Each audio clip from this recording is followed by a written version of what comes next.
ಎಲ್ಲ ನನ್ನ ಪ್ರೀತಿಯ ಸೆಲೆಬ್ರಿಟಿಗಳಿಗೆ ನಮಸ್ಕಾರ ಹೇಳಲ್ಲ, ಇಲ್ಲ ಥ್ಯಾಂಕ್ಸ್ ಹೇಳಲ್ಲ, ಇಲ್ಲ ಧನ್ಯವಾದ ಹೇಳಿದ್ರು, ಏನೇ ನಾನು ಪದ ಯೂಸ್ ಮಾಡಿದ್ರು ಕೂಡ ತುಂಬ ಕಮ್ಮಿ. ಯಾಕಂದರೆ ನೀವು ತೋರಿಸಿರೋಷ್ಟು ಪ್ರೀತಿ ಅಭಿಮಾನ ಇನ್ಯಾವತ್ತೂ ಅದನ್ನು ಅದು ಯಾವ ಥರ ರಿಟರ್ನ್ ಮಾಡೋದು ನನಗೂ ಗೊತ್ತಾಗಲ್ಲ. ಬಟ್ ಇವತ್ತು ಆ್ಯಕ್ಚುಲಿ ಇಲ್ಲಿ ಕೂತ್ಕೊಳ್ಳೋಕ್ಕಾಗಲಿ ಹೇಳೋಕ್ಕಾಗಲಿ ಒಂದೇ ಒಂದು ರೀಸನ್ ಏನಂತಂದರೆ, ಈಗ ಆ್ಯಕ್ಚುಲಿ ಬರ್ಡೇ. ಯಾಕಂದರೆ ನೀವುಗಳು ತುಂಬ ಆಸೆ ಪಟ್ಟಿದ್ರಿ, ನನಗೂ ತುಂಬಾ ಆಸೆ ಇತ್ತು. ಯಾಕಂದರೆ ಪ್ರತಿಯೊಬ್ಬರನ್ನು ಮೀಟ್ ಮಾಡಿ ಥ್ಯಾಂಕ್ಸ್ ಹೇಳೋಣ ಅಂತೇಳಿ. ಯಾಕಂದರೆ ಪ್ರತಿ ಸಲ ನೀವು ಬಂದಾಗಲೂ ಎಲ್ರಿಗೂ ನಿಂತ್ಕೊಂಡೆ ಆ್ಯಕ್ಚುಲಿ ಕೈ ಕೊಟ್ಕೊಂಡು ಎಲ್ರಿಗೂ ಒಂದು ಥ್ಯಾಂಕ್ಸ್ ಇಲ್ಲ ವಿಷಸ್ ತೊಗೊಳ್ತಾ ಇದ್ದೆ. ಬಟ್ ಈ ಸಲ ಒಂದೇ ಒಂದು ಪ್ರಾಬ್ಲಮ್ ಏನಂತಂದರೆ, ಏನೋ ದೊಡ್ಡ ಪ್ರಾಬ್ಲಮ್ ಅಂತ ನಾನು ಹೇಳ್ತಲ್ಲ, ನನ್ನ ಹೆಲ್ತ್ ಇಶ್ಯೂ ಅಷ್ಟೇ, ಇನ್ನೇನೂ ಇಲ್ಲ. ಯಾಕಂದರೆ ನಾನು ತುಂಬ ಹೊತ್ತು ನಿಂತ್ಕೊಳ್ಳೋಕ್ಕಾಗಲ್ಲ. ಯಾಕಂದರೆ ಏನು ಪ್ರಾಬ್ಲಮ್ ಅಂತ ನಿಮ್ಗಳಿಗೂ ತುಂಬ ಚೆನ್ನಾಗಿ ಗೊತ್ತು.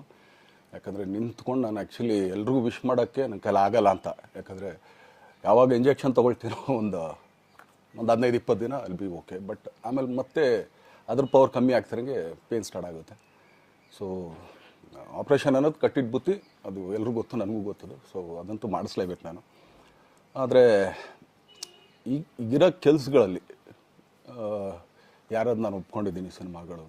ಸೊ ಯಾಕಂದರೆ ನಾನೆಲ್ಲ ನನ್ನ ನಿರ್ಮಾಪಕರಿಗೂ ಥ್ಯಾಂಕ್ಸ್ ಹೇಳೋಕ್ಕೆ ಇಷ್ಟಪಡ್ತೀನಿ. ಯಾಕಂದರೆ ಇಷ್ಟು ದಿನ ಕಾದರು.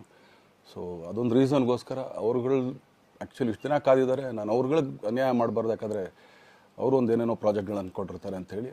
ಸೊ ಅದಕ್ಕೋಸ್ಕರ ಸ್ವಲ್ಪ ಇದು ಮಾಡ್ತಾಯಿದ್ದೀನಿ. ಯಾಕಂದರೆ ಎಲ್ಲಿವರೆಗೂ ಪುಷ್ ಆಗುತ್ತೆ ಅಲ್ಲಿವರೆಗೂ ಪುಷ್ ಮಾಡೋಣ ಅಂತ ನಾನು ಟ್ರೈ ಮಾಡ್ತಾಯಿದ್ದೀನಿ, ಇಲ್ಲ ಅಂತಲ್ಲ. ಸೊ ಆದ್ದರಿಂದ ದಯಮಾಡಿ ಎಲ್ಲ ನನ್ನ ಸೆಲೆಬ್ರಿಟಿಗಳು, ನನ್ನ ಪ್ರೀತಿಯ ಸೆಲೆಬ್ರಿಟಿಗಳು, ಇದೊಂದು ಸಲ ನನಗೆ ಕ್ಷಮೆ ಕೊಡ್ರಿ.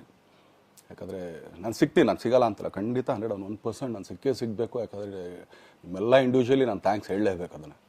ಆದರೆ ಈಗಲ್ಲ, ಇನ್ನೊಂದು ಸ್ವಲ್ಪ ದಿನ ಆಗಲಿ. ಯಾಕಂದರೆ ನಂದು ಸ್ವಲ್ಪ ಯಾಕಂದರೆ ಈಗಲೇ ಕಾಲೆಲ್ಲ ಸ್ವಲ್ಪ ನಂಬಾಗ್ತಾಯಿದೆ. ಸೊ ಸ್ವಲ್ಪ ನಮ್ಮ ಡಾಕ್ಟ್ರ್ ಹತ್ರ ಎಲ್ಲ ನಾನು ಕನ್ಸರ್ನ್ ಮಾಡಿ ಏನು ಮಾಡ್ಬೋದು ಅದಕ್ಕಿನ್ನು ನೆಕ್ಸ್ಟ್ ಅಂತೇಳಿ. ಯಾಕಂದರೆ ಸ್ಪೈನಲ್ ಕಾರ್ಡ್ ಪ್ರಾಬ್ಲಮ್ ನಿಮಗೂ ತುಂಬ ಚೆನ್ನಾಗಿ ಗೊತ್ತು. ಸೊ ಇದೊಂದು. ಆಮೇಲೆ ದಯಮಾಡಿ ಯಾವ ಹೂವು ನನ್ನ ಸೆಲೆಬ್ರಿಟಿಗಳು ಕಿವಿಗೆ ಹಾಕ್ಕೊಬೇಡ್ರಿ. ಈಗ ಮೊನ್ನೆದು ಒಂದು ಇದಿತ್ತು, ಏನೋ ಯಾರೋ ನಿರ್ಮಾಪಕರು ಕೊಟ್ಬಿಟ್ರು, ಹಂಗೆ ಹಿಂಗೆ ಅದು ಇದು ಎಲ್ಲ. ಹೌದು, 101%. ಯಾಕಂದರೆ ಸೂರಪ್ಪ ಬೊಬ್ಬ ಅವ್ರಿಗೆ ಆ್ಯಕ್ಚುಲಿ ವಾಪಸ್ ಕೊಟ್ಟಿದ್ದು ಏನಕ್ಕೆ ಅಂತಂದರೆ, ಸೂರಪ್ಪ ಬೊಬ್ಬ ಅವ್ರು ಆ್ಯಕ್ಚುಲಿ ನನ್ನ ಹತ್ರ ಸಿನಿಮಾ ಮಾಡೋಕ್ಕೆ ಬಂದಾಗ ಅವ್ರದ್ದು ತುಂಬ ಕಮಿಟ್ಮೆಂಟ್ಸ್ ಏನೋ ಇತ್ತು ಪಾಪ. ಸೊ ಸಿನಿಮಾ ಆದರೆ ನನ್ನ ಕಮಿಟ್ಮೆಂಟ್ಸ್ ಎಲ್ಲ ಇದಾಗುತ್ತೆ ಅಂತ. ಯಾಕಂದರೆ ಇಂಡಸ್ಟ್ರಿಲಿ ನನಗೆ ಗೊತ್ತಿರೋರೊಬ್ಬರು ತುಂಬ ಪರಿಚಯ ಇರೋರು, ಅವ್ರನ್ನ ಕರ್ಕೊಂಬಂದು ಹಿಂಗಿದೆ ದರ್ಶನ ಮಾಡೋಣ, ಸರಿ ಅಣ್ಣ ಮಾಡ್ಕೊಡ್ತೀನಿ ಅಂತ. ಬಟ್ ಈಗ ಆ್ಯಕ್ಚುಲಿ ಈಗ ನಡೆದಿದ್ದು ನಿಮಗೂ ಗೊತ್ತು. ಯಾಕಂದರೆ ಟೈಮೆಲ್ಲ ವೇಸ್ಟ್ ಆಗೋಯ್ತು. ಈ ಟೈಮಲ್ಲಿ ಮತ್ತೆ ಅವ್ರ ದುಡ್ಡನ್ನ ಇಟ್ಕೊಳ್ಳೋದ್ರೆ ಪಾಪ ಅವ್ರಿಗೆ ಇನ್ನೂ ಕಮಿಟ್ಮೆಂಟ್ ಜಾಸ್ತಿ ಆಗುತ್ತೆ. ಸೊ ಅದಕ್ಕೋಸ್ಕರ ಸರ್ ನಿಮ್ಮ ಕಮಿಟ್ಮೆಂಟ್ ತೀರಿಸ್ಕೊಳ್ಳಿ. ಸೊ ಮುಂದಕ್ಕೆ ಒಂದು ಒಳ್ಳೆ ಸಬ್ಜೆಕ್ಟ್ ಸಿಗ್ದಾಗ ಖಂಡಿತ ಮಾಡೋಣ ಅಂತ ಅಷ್ಟೇ. ಆಮೇಲೆ ನಾನು ಪ್ರೇಮ್ ಖಂಡಿತ ಸಿನಿಮಾ ಮಾಡೇ ಮಾಡ್ತೀವಿ. ಯಾಕಂದರೆ ಅದು ನಮ್ಮ ಗುರುಗಳು, ಹಾಗೇನೆ ನನ್ನ ಪ್ರೀತಿಯ ಸ್ನೇಹಿತೆ, ಅದು ರಕ್ಷಿತನ ಆಸೆ ಅದು. ಸೊ ಇಲ್ಲ ಮಾಡೇ ಮಾಡೋಣ. ಸೊ ಬಟ್ ಒಂದೇನಂದರೆ KVN ಪ್ರೊಡಕ್ಷನ್ಸ್ ಅವರು ಪ್ರೊಡಕ್ಷನ್ ಮಾಡ್ತಾ ಇದ್ದಾರೆ.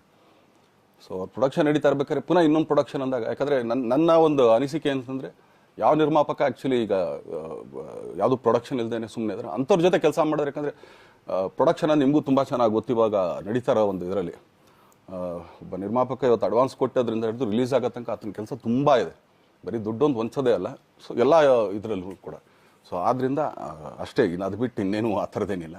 ಸೊ ಇದೊಂದು ನಾನು ಹೇಳ್ಬೇಕು. ಆಮೇಲೆ ನಿಮ್ಮ ಪ್ರೀತಿ, ಅಭಿಮಾನ, ಪ್ರೋತ್ಸಾಹ ನನ್ನಂಥವ್ರ ಮೇಲೆ ಇರೋದಕ್ಕೆ ನಾನು ಯಾವತ್ತೂ ಚಿರಋಣಿಯಾಗಿರ್ತೀನಿ. ಯಾಕಂದರೆ ನಿಮ್ಗೆ ಯಾವುದೇ ಕಾರಣಕ್ಕೂ ಏನಂತಾರೆ ಅದನ್ನು ತೀರ್ಸೋಕ್ಕೆ ನನ್ನ ಕೈಲಾಗಲ್ಲ.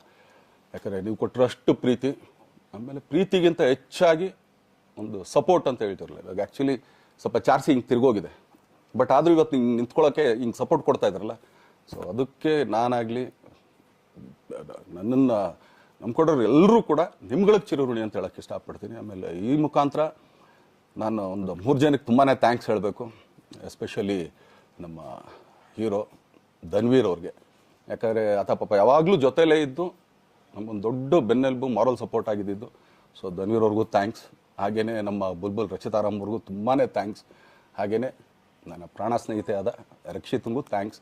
ಆಮೇಲೆಲ್ಲ ನನ್ನ ಸೆಲೆಬ್ರಿಟಿಗಳಿಗೂ ಅನಂತ ಧನ್ಯವಾದ ಅಂದರೂ ಕೂಡ ತಪ್ಪೇ ಅದು. ಯಾಕಂದರೆ ತುಂಬ ಚಿಕ್ಕದು. ಆಮೇಲೆ ಇದೊಂದು ಹೇಳ್ಬೇಕು ಅಂದ್ಕೊಂಡೆ, ಏನೋ ದರ್ಶನ್ ಆ್ಯಕ್ಚುಲಿ ಬೇರೆ ಲ್ಯಾಂಗ್ವೇಜ್ಗೆ ಇಲ್ಲೇ ಇಷ್ಟೊಂದು ಪ್ರೀತಿ ಅಭಿಮಾನ ತೋರಿಸಿದ್ದೀರಾ, ಎಲ್ಲ ಮಾಡಿದ್ದೀರಾ, ಸುಮ್ಮನೆ ಎಲ್ಲಿಗೆ ಅಂತ ಹೋಗಲಿ. ಸಾಯೋವರೆಗೂ ಇಲ್ಲೇನೆ, ಇಲ್ಲಿ ಬಿಟ್ಟು ಇನ್ನೆಲ್ಲೂ ನಾನು ಹೋಗೋಕ್ಕಾಗೋದು ಇಲ್ಲ. ಯಾಕಂದರೆ ಒಂದು ಈಸಿ ಆಗಿದ್ದನ್ನು ಹೇಳ್ತೀನಿ, ಕಾವೇರಿ ಎಲ್ಲಿ ಹುಡ್ತಾಳೆ ಅಂತ ನಿಮಗೂ ತುಂಬ ಚೆನ್ನಾಗಿ ಗೊತ್ತು. ಆ ಕೊಡಗಲ್ಲೇ ನಾನು ಹುಟ್ಟಿರೋದು. ಅವಳು ಅಲ್ಲಿ ಹುಡ್ತಾಳೆ ಕಾವೇರಿ, ಎಲ್ಲ ಕಡೆ ಹರ್ಕೊಂಬರ್ತಾಳೆ ಅವಳು. ನನ್ನ ಸೀಮಿತ ಇರೋದು ಬರೀ ಮೇಕೆದಾಟು ಅಷ್ಟೇ, ಅದರಿಂದ ಮುಂದಕ್ಕೆ ಅದು ಹೆಂಗ್ಯಾರು ಹರ್ಕೊಡೋದ್ರು ಅದಕ್ಕೂ ನಮ್ಗೆ ಸಂಬಂಧ ಇಲ್ಲ ನನಗೆ.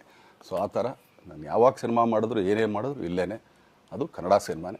ಡಬ್ಬಾಗಿ ಎಲ್ಲೇ ಹೋದ್ರು ಅದು ಬೇರೆ ಥರ ಅದಷ್ಟೇ. ಬಟ್ ನಾನು ಕನ್ನಡದಲ್ಲೇ ಇರೋದು, ಕನ್ನಡ ಸಿನಿಮಾನೇ ಮಾಡೋದು. ದಯವಿಟ್ಟು ನನ್ನ ಪ್ರೀತಿಯ ಸೆಲೆಬ್ರಿಟಿಗಳು, ನಿಮ್ಮ ಅಭಿಮಾನ, ನಿಮ್ಮ ಪ್ರೋತ್ಸಾಹ, ನಿಮ್ಮ ಆಶೀರ್ವಾದ ಸದಾ ಹೀಗೆ ಇರಲಿ ಅಂತ ಕೇಳ್ಕೊಳ್ತೀನಿ. ಖಂಡಿತ ಈ ಬರ್ಡೇಗೆ ಯಾರು ಸಾಂಗ್ಗಳು ಮಾಡಿದರು, ಸೊ ಅವರೆಲ್ರಿಗೂ ಥ್ಯಾಂಕ್ಸ್. ಆ್ಯಕ್ಚುಲಿ ಎಲ್ಲ ಸಿಂಗರ್ಸ್ಗಾಗಲಿ, ಆಮೇಲೆ ಪ್ರೊಡಕ್ಷನ್ ಅವ್ರಿಗಾಗಲಿ, ಅವ್ರುಗಳಿಗೂ ತುಂಬ ಥ್ಯಾಂಕ್ಸ್. ತುಂಬ ಒಳ್ಳೆ ಸಾಂಗ್ಗಳು ಮಾಡಿದ್ದೀರಾ. ಸೊ ಇಷ್ಟು ತೋರಿಸ್ತಾ ಇದ್ರಲ್ಲ, ಅದನ್ನು ಎಕ್ಸ್ಪ್ರೆಸ್ ಮಾಡೋಕ್ಕೆ ನನಗೂ ಆಗ್ತಾಯಿಲ್ಲ. ಹೆಂಗೆ ಎಕ್ಸ್ಪ್ರೆಸ್ ಮಾಡೋದು, ಏನು ಹೇಳಿದ್ರು ಅದು ಕಮ್ಮಿನೇ ಆಗ್ತಾಯಿದೆ. ನನ್ನ ಪದ ಏನು ಹೇಳಿದ್ರು ತುಂಬ ಕಮ್ಮಿ ಆಗ್ತಾಯಿದೆ. ಸೊ ಇದೊಂದು ಸಲ ದಯಮಾಡಿ ಕ್ಷಮೆ ಇರಲಿ. ಸೊ ಖಂಡಿತ, ಬಟ್ ಆದಷ್ಟು ಬೇಗ ನಿಮ್ಗಳಿಗೆ ಸಿಗ್ತೀನಿ ನಾನು, ಅದು ಯಾವಾಗ ಅಂತ ಹೇಳ್ತೀನಿ. ಸೊ ಅಲ್ಲಿವರೆಗೂ ಮೊಟ್ಟೆಗೆ ಹಾಕ್ಕೊಳ್ಳಿ. ನೀವು ಹೆಂಗೆ ಆ್ಯಕ್ಚುಲಿ ದರ್ಶನ್ಗೆ ಹೋಗ್ಲಿ ಪಾಪ, ಆಯ್ತು ಇದು ಸಲ ಬಿಟ್ಬಿಡೋಣ ಅಂತೇಳಿ